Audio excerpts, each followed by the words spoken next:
It was one of those nights when the fog hangs heavy over the streets, making everything look distorted and unreal.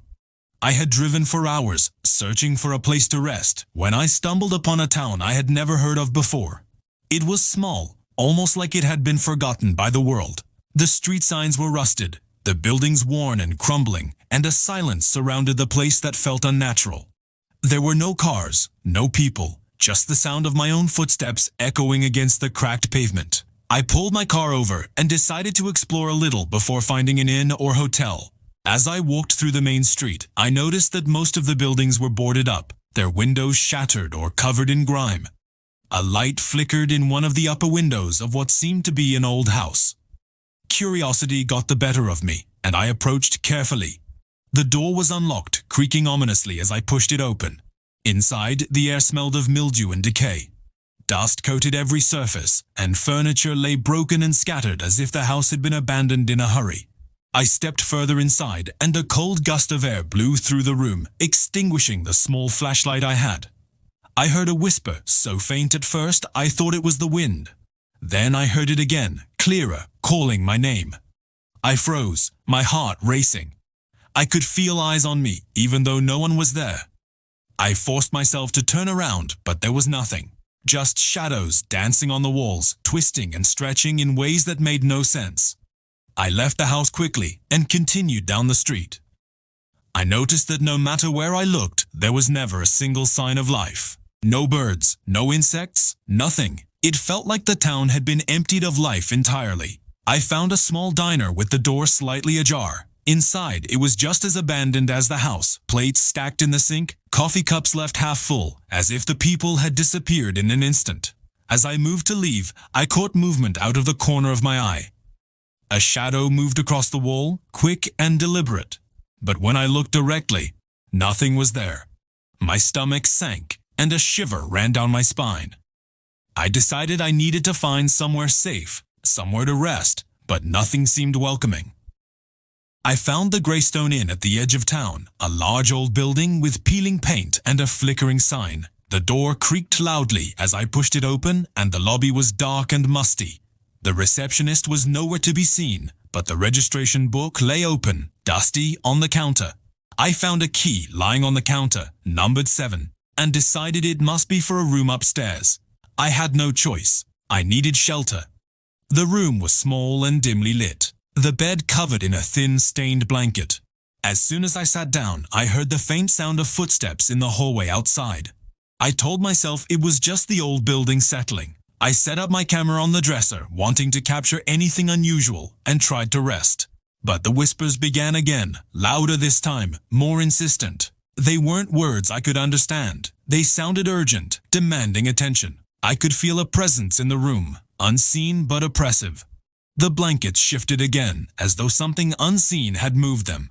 My heart was pounding, and the rational part of my mind tried to tell me it was all imagination, yet every instinct screamed that something was here with me. I turned slowly, and for a brief moment, I saw a shadow detach itself from the corner of the room and drift across the ceiling. It was dark, shapeless, and impossible to look away from. I froze, unable to scream or move, feeling completely powerless. In the morning, the town seemed slightly less oppressive, but the shadows lingered in every alleyway, and the silence was heavier than any I had felt before. I decided to explore, hoping daylight would offer safety. Walking past the houses, I saw old photographs stuck to walls, yellowed and curled with age. They showed families who had clearly lived here decades ago, smiling for the camera, oblivious to the horrors that had eventually consumed them. I found the library, a large brick building, its doors hanging off their hinges. Inside, the smell of mildew was strong, and books lay scattered across the floor. Newspapers from years ago told stories of sudden disappearances, fires that seemed unnatural, and strange figures seen by the townspeople at night. The history of this town was far darker than I had imagined, and a chill ran through me as I realized that the past wasn't just history, it was present, lingering in every shadow. I decided to talk to someone who might know more, and found an elderly man sitting quietly on a porch, his eyes deep and knowing. When I asked about the town, he looked at me with an expression I couldn't read and said simply, "They never left." I didn't know what he meant at first, but a growing sense of dread filled me as I continued my exploration. The houses were still, but I could feel movement in my peripheral vision. The fog thickened around me, curling like fingers around the buildings. Every corner I turned, every hallway I entered, I felt the weight of unseen eyes upon me. I returned to the inn, hoping the room would be empty, safe. It was not. The whispers had grown into a chorus of urgent voices, repeating my name, calling me out into the darkness. I set my camera to record, desperate to capture evidence of what I was experiencing.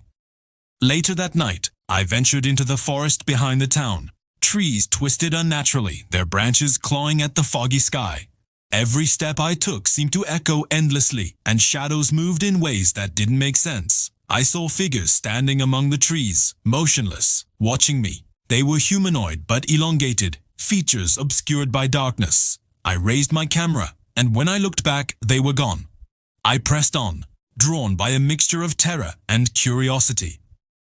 Deeper in the forest, I found a small cabin, barely visible through the overgrowth. Inside, furniture was overturned, paper scattered, and journals lay open. The writings told of families vanishing without explanation, sudden deaths, and terrifying visions. One phrase was repeated over and over. "They are watching and they never leave." I felt a cold touch on my shoulder, but when I turned, the cabin was empty. The air was thick and the whispers seemed to come from every direction. I returned to my room in the inn, exhausted but unable to sleep.